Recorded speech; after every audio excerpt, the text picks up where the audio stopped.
This has been dope. I've had such a good time kicking it with you. Thanks, man. Likewise, bro. This has been cool. I got a question. Yeah, what's up, man? So I just heard you for the first time this morning. I was Word. really liking it, really digging it. Thank you, bro. Give me like an old school Mac Miller vibe. Did you grow Okay. up listening to Mac Miller at all?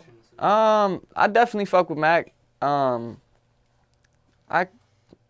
guess I could kind of see where you're coming from with like the vibe thing, older records. New question. Does that insult you? I mean, no, like, no, you're good. Peace, y'all. This is Sneeze. Whole lot of clam shit with liner notes. River City demos coming soon.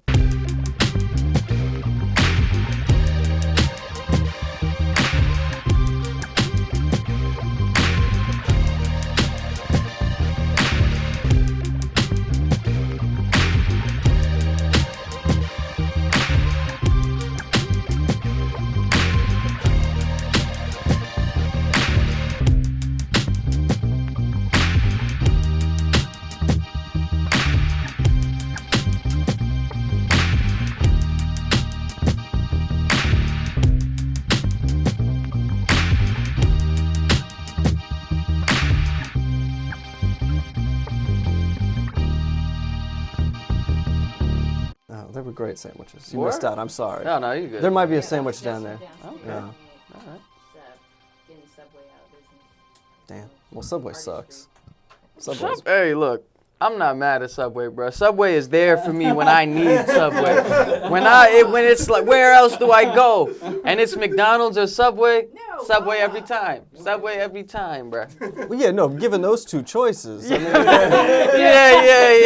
that's a fact. I wouldn't pick Subway over like Sandwich Society, obviously, but fucking Subway don't sleep on Subway. It's like $6 and you get all of this fucking food, the carbs, you keep you going for the rest of the day. I'd be in the studio, eat the Subway, like, oh fuck, I'm back. Okay, make like 50 more songs, and then what, are you getting like, you getting full subs? So you have leftovers for later. Look, you got to, because then why the fuck you at Subway otherwise? You know what I mean? If you don't get you get the foot long, you take care of the first half, handle your business, and then you're like, okay, this is my saving grace for later. The worst part is when you're banking on that second half of the sub, and then you get back to the crib and it's gone. It's gone. And you just So you leave a whole second half. It's not like a last third or something. It depends, bro. Sometimes I'll crush the whole thing, man. You know, I got a fast metabolism, bro. If I don't eat hella food, I look like I'm 100 pounds. Relatable. Word. Yeah. Now, are you a combo dude or just a sandwich guy? I mean, I'm all about saving the bread. Okay. So as you get bread. You see what I mean? Mm-hmm. Give me the flatbread, right? But fucking, yeah, no, I'm not getting a combo. I got juice and chips at the crib, bro. I'm not, fuck you mean? Or I'll hit the corner store, and when I go get my roll-ups and shit, I'll be like, look, the chips here are 99 cents. Over at Subway, $1.50 for half the chips? You smoking dick. There's no way. Bro, you're frugal as fuck. I try, bro. I try. You are I frugal. put my albums together. I put music videos together that people think we spent like all this bread on, less than $100. Just my mind. How do you make and that the homies. happen? Because, I mean, we're talking about aesthetics here and how things look. Like, how do you take a video from, all right, it's in my brain, to now we're putting it out there for $100, you know what I'm saying? And then looking like it does. I think it just has to do with knowing what we're capable of.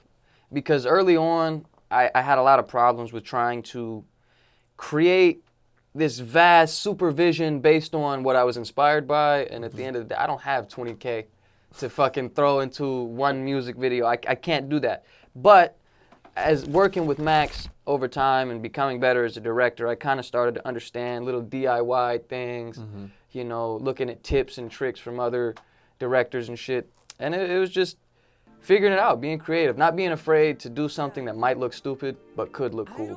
And then, you know, knowing how to spend the least on it. Like, all right, do we really need 2 people, or can Jacob play 2 different guys in the same video? You know what I mean? And just add it up that way. Goodwill for the props. I'm not going to fucking Amazon and buying, let me spend $60 on this. Fuck no, man. $4 for a shirt, $2 for a pair of pants, and then the hat is $1. Boom, he's a mailman in the EDD Girl music video. We're locked in.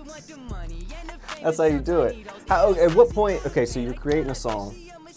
how long after you make the song do you start plotting visuals, or does that kind of pop into it? I think it depends on the record, and then the project too, because like for instance, when I look at stuff off like the number 4 EP, that whole era of my life was just based on growth and figuring out, look, bro, you know, just because you're in said agreement with said person on said paper with whatever contract, doesn't mean they're gonna do everything that you feel like they're supposed to do, or vice versa. Sure. And ultimately, it's really up to you. Somebody told me something really cool, not to get off track, but he said that music is like punching rock.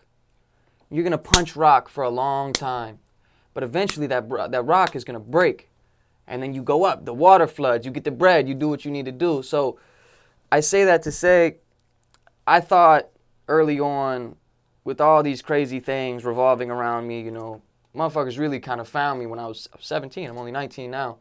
But I was so green, I knew nothing. And it was kind of like, well, I guess you guys just broke the rock. But in reality, fam, you still got to keep hitting the rock. So I say all that to say, with projects of recent, up until more recently with what we're planning right now, it was kind of like I had to double back. It was like, motherfuckers like, oh, no, don't do that because we'll do this, but then they never do that. And it's like, bro, I could have just did this in the first place. You know what I mean? So with like EDD Girl or Cyrax, the project had been out for a while, but I noticed the fans were really engaging with those.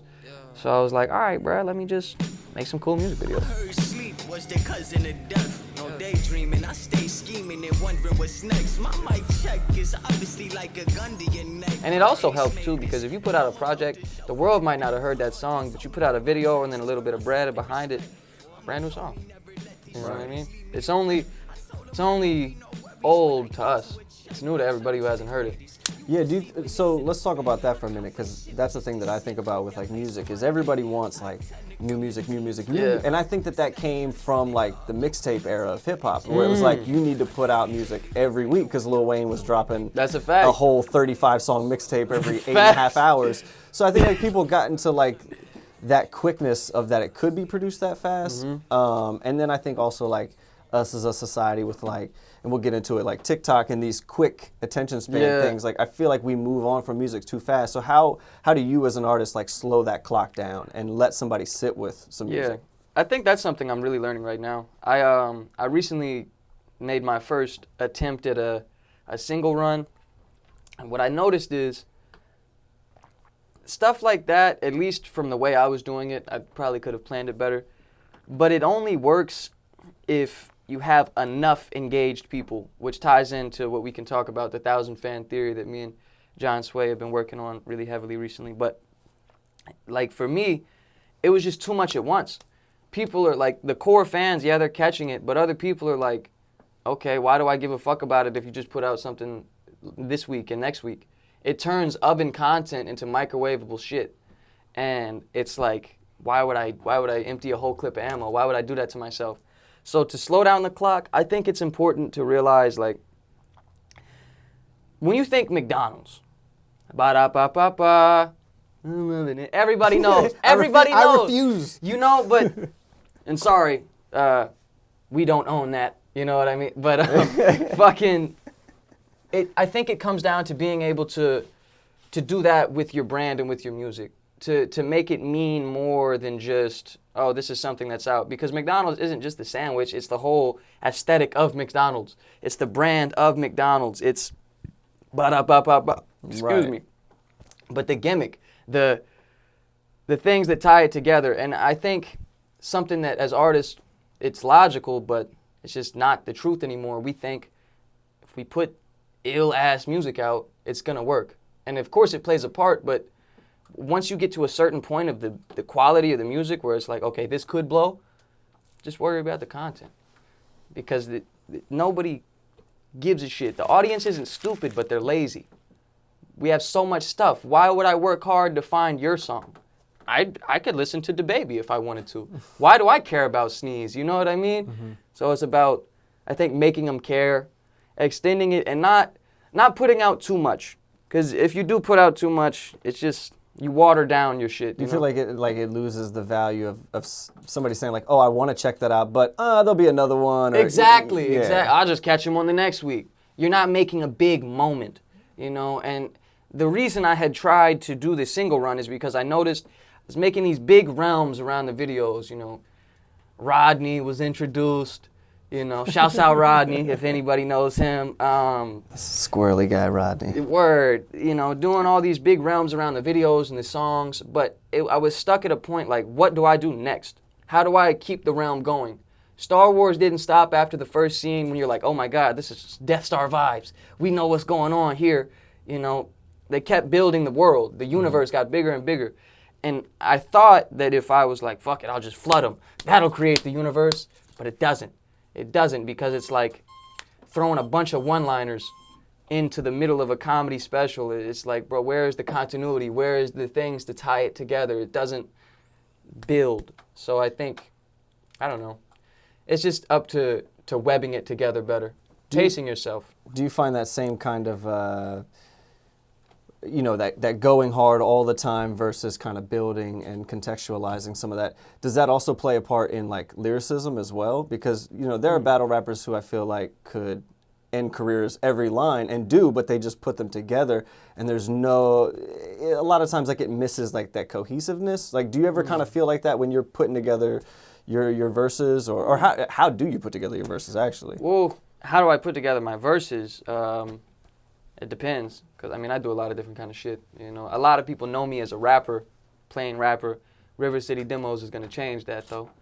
It's coming soon, everybody. But I don't know. Sometimes I'll freestyle the whole thing. Sometimes I'll classic, write it down, be feeling every single bar. Those are for the more, you know, heavy contents. Sometimes I'll get on the mic, play a beat, and be like, okay, that melody was hard. Let me just write some lyrics into that. You know what I mean? And I don't know. I try to look for new creative ways to create them. I've been experimenting with Jay-Z and Lil Wayne's way they do it, just remembering the whole shit and doing it. I've got about 5 in. I've got about 1 or 2 I'm willing to show everybody. But I think, I don't know. I don't have any specific way. I just experiment, bro. I want to make the coolest shit, but I also don't want to forget to have fun in the process of making music, you know? I'm Alexander and this is Garrett. Hi, Garrett. We're honestly smoked. We found out we lived across the street from each other in college, and we were always cooking stuff in the backyard. When jerky came into play, and I had a recipe that I had messed around with. We went in, you know, that top spice, you can see it is bold. There's a lot of minced garlic, there's black pepper, there's smoked paprika, there's cayenne, there's garlic. There's all these great things in there that you just won't know. It's so textural and so vibrant, and then you bite into it, and it's like boom, and it just lights you up. And not to be cliche, but we made our product with love. We started this because we both ate a lot of beef jerky. We'd go to the grocery store. And we still do. And of course we still do. Shout out 3 Notch Brewing. 3 Notch Brewing. Collab House in Scott's Edition, our Who Smoked All the Porter recipe that was a companion beer to the Mild Child Jerky. And we were gonna try to take that and rummage that into an awesome little holiday flavor for y'all. If you type in here RVA, we haven't made this promo code yet, but it will be live by the time this is. Yeah, you are in the future, and this promo code is now live. Exactly. So if you use promo code RVA, you will get 25% off your entire order. You mentioned, you said the 1,000 follower theory? 1,000 fan theory. 1,000 fan theory with Yeah. you and John Sway. Can you tell me a little bit about that and like what you're doing with him as well? For sure. So 1,000 fan theory is essentially the concept of, if I have 1,000 people who are spending $100 with me every year, I'm good. Fuck a label. I don't give a shit. You know, if y'all want to put some gasoline on the fire, that's fine. But if I have proven myself to be able to mobilize and monetize all of these people, then the leverage is just a different level. And essentially with the 1,000 fan theory, that's what we're aiming towards. So been making a higher effort to really create firm email lists, firm text lists, stronger relationships, more personable relationships with the fans. Let's get invested. Sometimes I be getting kind of gassed out of the social media.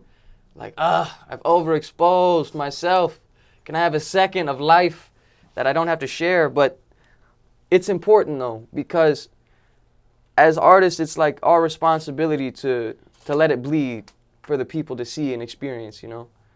And the whole concept behind 1,000 fan theory is that if we can create a strong enough connection with those 1,000 people, and they will pay $50 to $100 a year, we're financially stable off of music, just off of that, you know, whether that's merch sales, streams, or whatever, and then that can scale to 2,000 fan theory, to 5,000, to 10,000, and you no longer have to worry about, you know, the traditional laws of the way this music shit works. Oh, you have to go through X version of distribution. You have to worry about this publishing. Fuck that shit. If I have 1,000 people and I say, bro, I'm ready to drop some shit, get your email ready in your PayPal, send me a PayPal and I'll email you everything. First of all, I made all the bread that night. Second of all, there is no middleman. I'm the plug at that point for my own shit, you know? And that's basically the whole concept behind that. Me and Sway, we made a pact. Waking up every day at 5 a.m., working all throughout the day, having days where yesterday was our shoot day, so got up early as a bitch, shot content the entire day. After I get done here, I'm just gonna edit all that shit, get it all ready. Then in October, camera, where you at? Get ready for mad content, bruh. We're about to break the internet. That's what you should be doing, because you and John Sway, I've seen a couple things that you've put together so far, and like I like the visual aspect. You guys sound good together. Where is he from? Is he from around here? He's from the Bronx. Okay. But we actually met when I was 14 in Richmond. He was actually the first person I ever recorded with. Oh wow. Yeah, my uncle Pun. Well, when I was younger, I got reached out to about this TV show called The Rap Game, and things happen how they happen. But we were like scrambling. Where are we gonna find somewhere to record? Because they were like, you need to be recording. I was like, bro, all I have is my phone. I've been rapping on Instagram, bro. I don't know about any of this shit yet. I'm 13. But, so we found Sway, got some work in. Fast forward a couple years, we did the Collab for the Crown contest with Kato, which actually birthed songs like 88 and Sauce. Shouts out DJ Payne 1 and Kato, because by winning, we got those beats. But after that, we didn't connect too much, like off and on here and there. But recently, he just copped a crib closer to where I'm at. Excuse me, the banana's killing me, dog. Sorry, the potassium, bro. All right, no, man. We got to keep you gassed up, man. Oh, man. but yeah, so we've really connected heavily since. We got a lot of cool music that we've been making. He's produced a few joints on River City Demos, the project. Yeah, man, just grinding. Because we acknowledge we might be talented and we do work hard, but how hard are we really going? Somebody told me that love is about sacrifice. How much are you willing to sacrifice as far as comfort and bullshit amenities that we fill our life up with in order to get what you truly want, what you're truly here for? Right. And I want it bad, dog. And I'm about to have a baby, so it's either, look, I'm going to do it, or I'm going to just go fucking work at Costco. And I'll be damned if I'm working at Costco, my guy. Yeah, I'm here for a greater purpose. I feel like you'd be a great Costco greeter, but you'd be better off as a rapper. Yeah, you know I think so, too. I think you'd be better off. No, but you're right, though, because it's, you know, I feel like we look at these choices of, like, how much you're going to put into a dream, how much you're going to do as these grand choices. But it's a lot of small individual choices. Exactly. You know what I mean? And so, like, on any given basis, on any given day, like, you could be choosing to go and record all of this footage, all of these things, or you could spend an extra 45 minutes on the couch and get a little less done. Like, is that something you think about throughout the day? Like, that constant, like, no, I need to be moving? Or is it just something that's kind of, like, in you? I think for a while, it was kind of like a pressure in my mind. Like, you gotta be doing something. Because I thought to be productive was to be busy. But it doesn't necessarily always equate. You can be busy all day, running around back and forth, and you're not really completing shit. You're not really being efficient. You're just moving. Mm-hmm. And I thought that meant, okay, I'm getting a lot done because I'm scrambling. But breaking it down and putting it in a schedule, it kind of makes it to where I know what I need to be doing at each segment of time throughout the day. So I don't have to worry about, fuck, man. Was I supposed to do that here, that? Nah. You wake up at 5, work out, done by 6:30. Do your verse by this point. Da-da-da-da-da-da-da-da. And it makes it so much more simple. The shit is hard, but I just keep reminding myself, like, bro, how much do you care about your dream? How much do you really want this shit? Because I can say I want it. I can say anything, but it doesn't matter unless I'm going to do it. But I think to answer your question, not to go on a tangent, it's really a mixture of both. Because sometimes I'll be really motivated, but I think that's where the discipline comes in. Because there's times I'm not motivated, bro.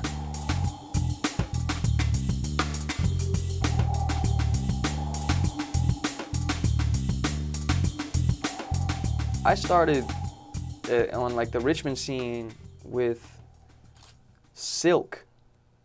If you're familiar with Silk Road Entertainment, they aren't necessarily moving and shaking like they were, but there was a moment where they could have done some cool shit, you know what I mean? And they did do some cool shit. I got my legs there. I was killing people in freestyle battles and stuff like that, just figuring out how to perform. You know, that if you would have went to us, it would have just been me walking back and forth across the stage rapping.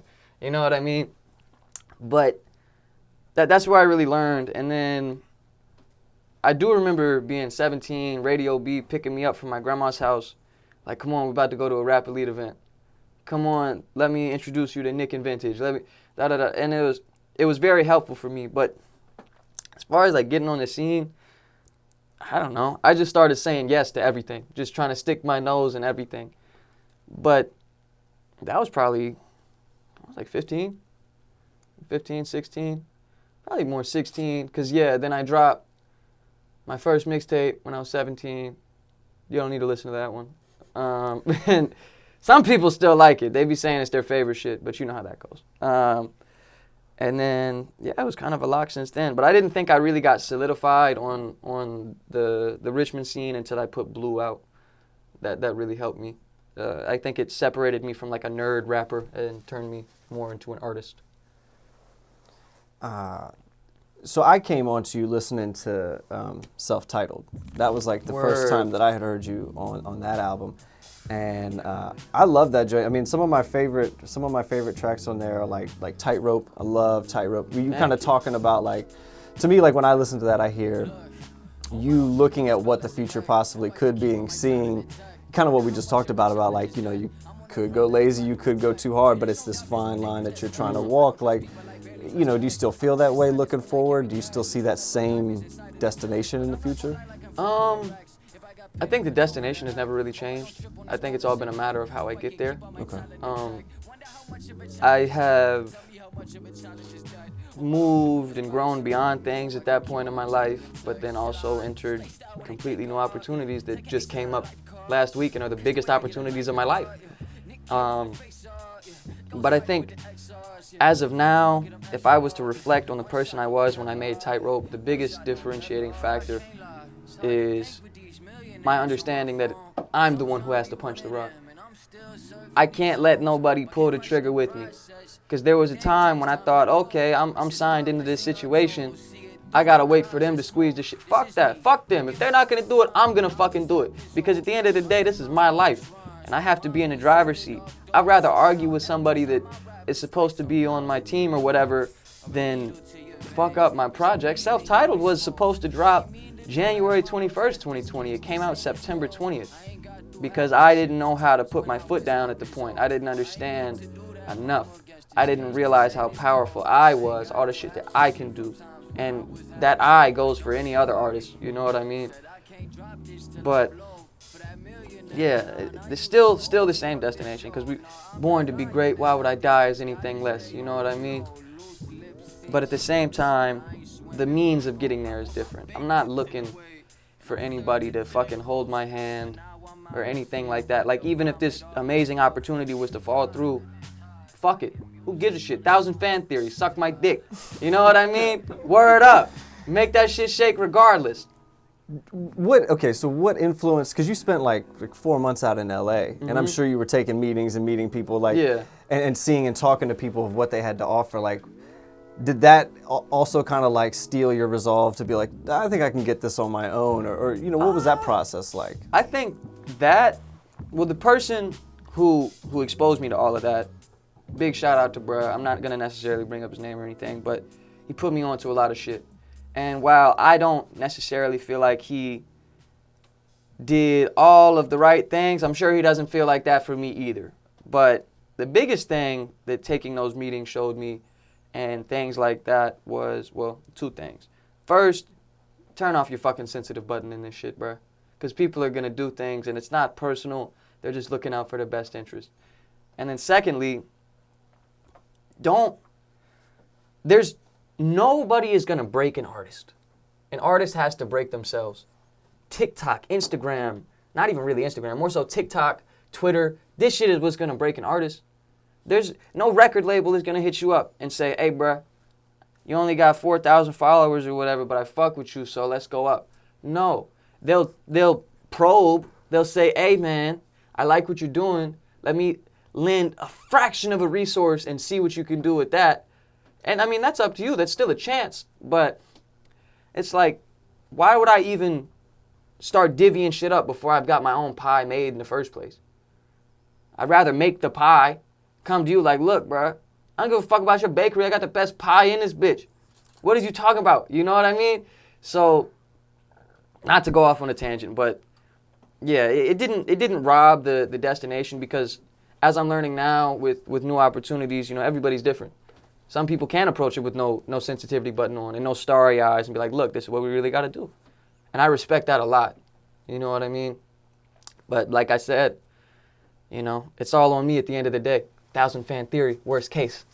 Best case too. No, and actually we were kind of having the same conversation with like Here RVA as well, because it's like, yeah, it's never going to blow national, but do you really need it to? Like, there's enough money in the area directly around you where you can sustain your life if you play it right. Well, and that's basically the 1,000 fan theory. I feel that. I think, though, the goal is still to be worldwide. For sure. The goal is, it's going to happen. Whether or not it's because I claw and fight my fucking way there and I do my first show in Japan when I'm 40, or whether or not, you know, some folks that I'm working with and I are able to do some cool shit and I get there tomorrow, you know. But I think that less about limiting, like, where I can go with it, not to misinterpret what you're saying, but, like, more so just understanding that I have the ability to have a level of control regardless of where I'm at. So, like, yes, the area around, start there. But, bro, supercomputer right here. He's got my phone. But, bro, this shit, more technology than it took to get us to space. Yeah. I can touch everybody right here. Do. And how much are we really using these things? I know motherfuckers probably watch porn more than they use their phones to send out email blasts, to send out text. Little shit. Bro, I'll be accountable. I didn't even have all my shit properly on BMI up until recently. Because I was bullshitting, bro, and that ties back in with the 1,000 fan theory. How bad do you want it, man? It's easy to look like, oh, he's really doing something. You know, especially, you know, being from a smaller place like Richmond. When I went to LA, a lot of people were like, oh, Sneeze is on. No, that's not what happens at all. They just let me in the city. Yeah, word. I took a couple meetings. I'm not out here like that yet. So I think it's just about the power within. How much can you really do? Type shit. I went on a tangent, my fault. No, you're totally allowed. I like tangents. They usually produce good material, bro. Word.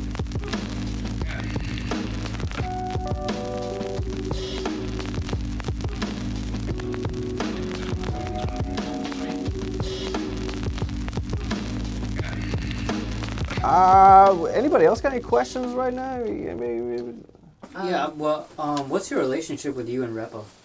Rep, my fucking brother, man. Talk about it. Yeah, so me and Rep, this is a crazy story. I had been going to this gas station and allegedly purchasing, hypothetically speaking, tobacco products at an age where someone may or may not be legally eligible to purchase tobacco products. Whispers. And perhaps, allegedly, the person who may or may not have been doing that for me linked me with Rep. And what was crazy is, like, me and Rep's moms used to kick it back in the day before me and Rep even knew we existed. How did you and Rep's moms hang out? Richmond shit, bro. I don't fucking know. But so they had been cooling or whatever, but we met through a fucking gas station person who, I guess now I can't say his name because I just made it all weird.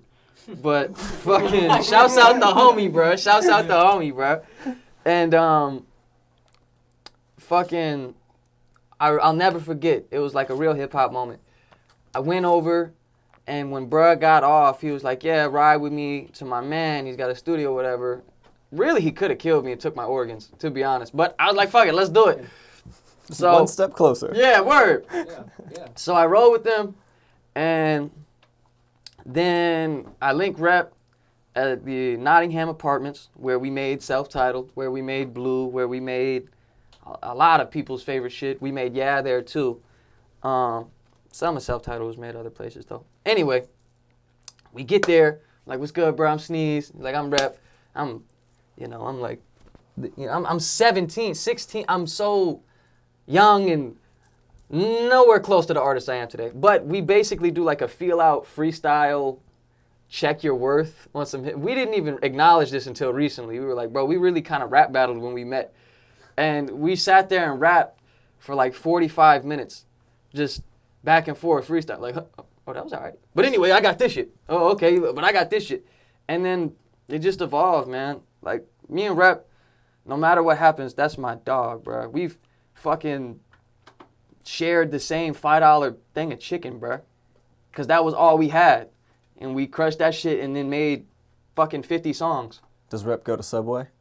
We've definitely had Subway. We've split some subs. Some foot-long subs when we was more down bad, man. Real shit. That's how you know who your friends are. You split a Subway sub. Hell yeah.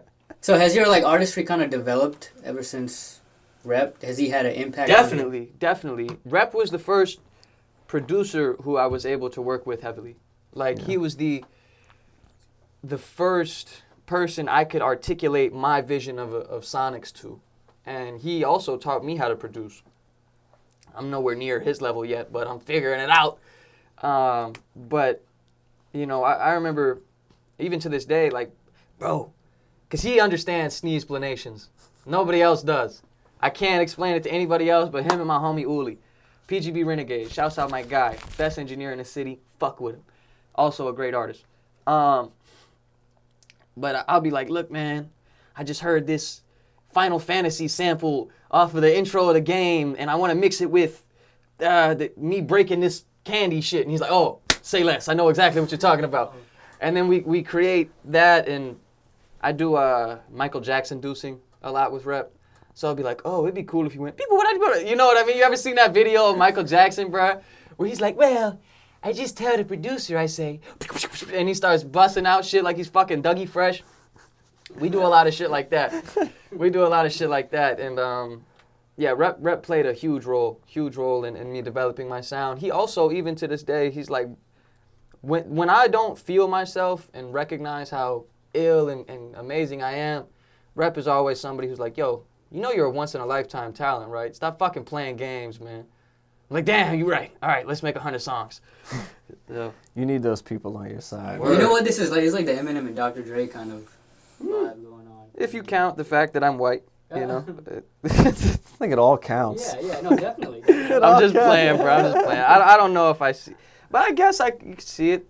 I think it's more so just a producer and artist relationship. Yeah. Because when you look at, like, when you hear stories of like DJ Mustard talking about his relationship with YG and shit, it's all the same shit. And I like that too, because while as artists and creatives, it's easy to feel like I'm so unique. You know, we're all our own people, but it's like, it's still a regulated sport in a sense.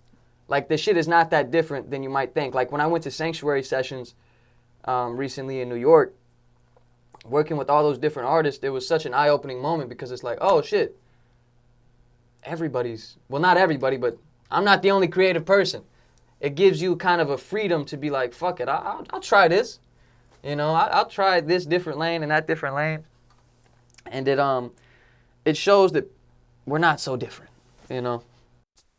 It actually started with my mom. Like, I went grocery shopping with her and was starting to see all of the all the options that are out there. I just was like, yo, like, I can make all kinds of pretzels. I would come up with a bunch of cravings and then start selling them at work. Like, I spent a lot of time like making sure every detail is like perfect. I just knew whatever was gonna come out was gonna be real, because like I live and breathe this like handling creations. It was really important for us to be able to provide something for our vegan community, gluten-free community, our sugar-free community. The pretzels are like pretzel ladies. The cake pops are lady cakes. So just kind of trying to pour into that feminine energy, and that, you know, I can have kids and still own my own business. Like, I can do it all.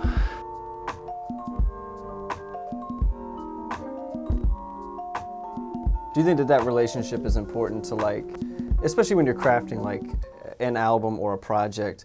Because as a rapper, singer, songwriter, lyricist, like, you may not have the ability to kind of take the instrumentation that you're hearing and put it there. So you have to have somebody that also kind of like understands what you're doing. Do you kind of like focus on that when you're putting together projects, like having it sound like a cohesive unit, or like how do you design a project versus a rack of singles? Well, I'm still early, so my projects that are out, a mixtape that I made when I got my GED and was working at McDonald's, that was just me figuring out how to make rap songs better than I was, or really to make songs. But then, EP, self-titled and number 4 EP, so, excuse me, I'm still kind of developing my understanding of a body of work. I do think it's very important for it to be cohesive and like a movie, and that's what, Jesus. Bananas, God man. Damn. Yeah, word. I ate some hibachi bowl yesterday. Some greasy ass shit.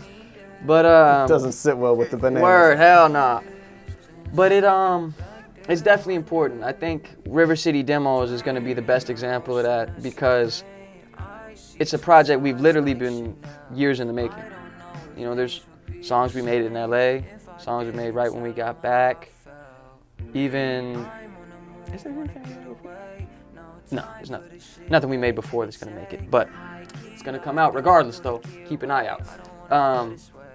But yeah, having someone who understands you, who understands what your sound is, because when I explain like the sneeze sound, and it took me a long time, I think it's a combination of like indie music on some like Still Woozy-esque shit with rap.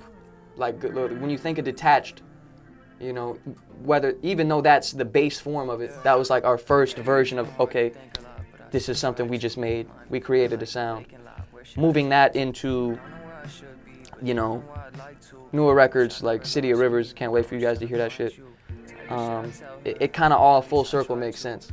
And when somebody understands the direction you're going in the sound, it's way easier than like sitting down with a producer like, hey bro, give me some vibey shit. You know what I mean? Because they're just like, oh, okay, 50 beats I made last year. You know what I mean? And it definitely helps for sure. It makes it organic. Word. Did you have something?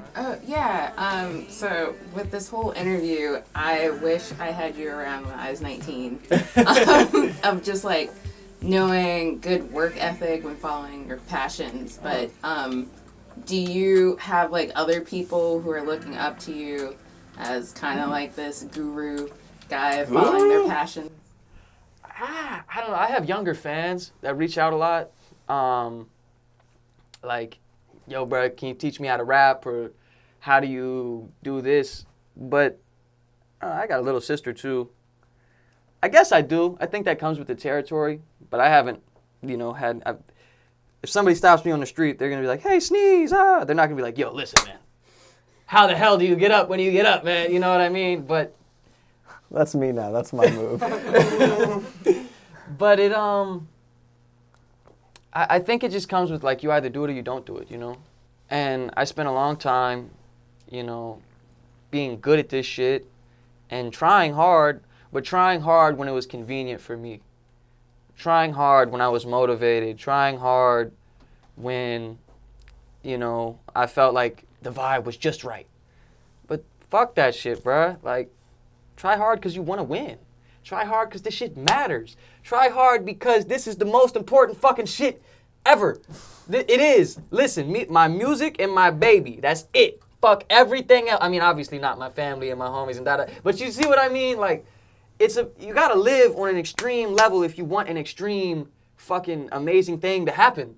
You can't just, because it's almost like floating, man. When you're waiting for inspiration or motivation. Fuck that. I would rather swim than float every day. River City demos coming soon. Man, this has been dope. I've had such a good time kicking it with you. Thanks, man. Likewise, bro. This has been cool. I got a question. Yeah, what's up, man? So I just heard you for the first time this morning. I was Word. really liking it, really digging it. Thank you, bro. Give me like an old school Mac Miller vibe. Did you grow up listening to Mac Miller at all? I definitely fuck with Mac. I guess I could kind of see where you're coming from with like the vibe thing, older records. New question. Does that insult you? I mean, no, like. No, you good.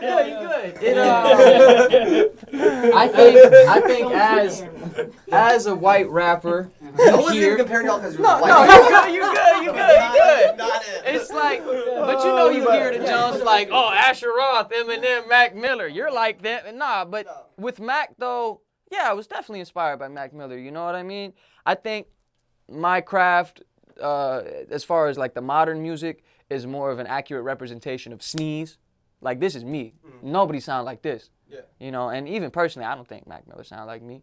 I was definitely inspired. So there's some things like beat selection or general vibe, like you're talking about, that I definitely understand that. But I don't really think I sound like anybody. But as an artist, are you really supposed to ever say that? No. Like, oh, I sound a lot like Drake. You know what I mean? Like, nah. But I feel you though.